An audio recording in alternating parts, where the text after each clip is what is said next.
ప్రస్తుతం లైవ్ లో 9వ వారానికి సంబంధించిన నామినేషన్స్ జరుగుతున్నాయి.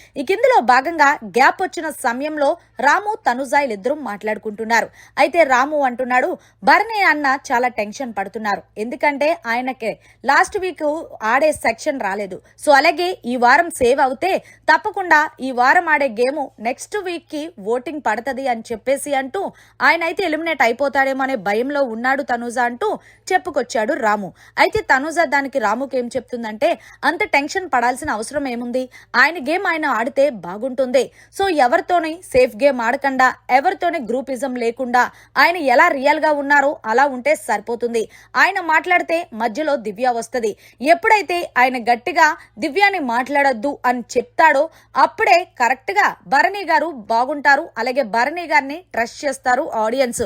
ఇలాగే గనక ఆడితే గనక నిజంగానే ఆయన ఈవీకి వెళ్ళిపోతారంటూ తనుజ ఆడియన్స్ ఏదైతే ఎక్స్పెక్టేషన్ చేస్తున్నారో కరెక్ట్ గా ఎగ్జాక్ట్ గా అలాగే అనాలిసిస్ చేసి రాముకి చెప్తుంది.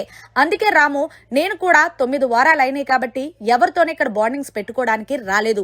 నా గేమ్ నేను ఇండివిజువల్ గా ఆడుతున్నాను. అందుకే కదా నామినేషన్ టైంలో కూడా నేను నా బొమ్మను తీసుకురమ్మని ఎవరిని అడగలేదు అంటూ చెప్పుకొచ్చింది తనుజ. సో మిగిలింది జనాలే చూసుకుంటారు. నేను నామినేషన్ లో ఉన్నా ఏది జరగాలంటే అదే జరుగుతుంది. నువ్వు భరణి గారికి ఏం చెప్తావంటే, దివ్యాని నీకెంత దూరంగా ఉంటే అంత మంచిదని చెప్పు, ఆయన గేమ్ ఆయన ఆడుకోమని చెప్పు రాము, నీ మాట అన్న వింటాడు కదా అంటూ తనుజ చెప్పమంది. సో తనుజ చెప్పింది కరెక్టే కదా, భరణి గారి గేమ్ భరణి గారు ఆడుకుంటే ఆయనకి ఓటింగ్ అనేది బాగానే పడుతుంది. సో దివ్య ఆడటం వల్లే ఆయనకి మైనస్ గా మారింది. సో దీని మీద మీరేమంటారనేది కమెంట్ సెక్షన్ లో తెలియచేయండి. ఇదంతా కూడా లైవ్ లో చోటు చేసుకుంది. మరిన్ని లేటెస్ట్ లైవ్ అప్డేట్స్ కోసం చూస్తూనే ఉండండి మీడియా కార్నర్.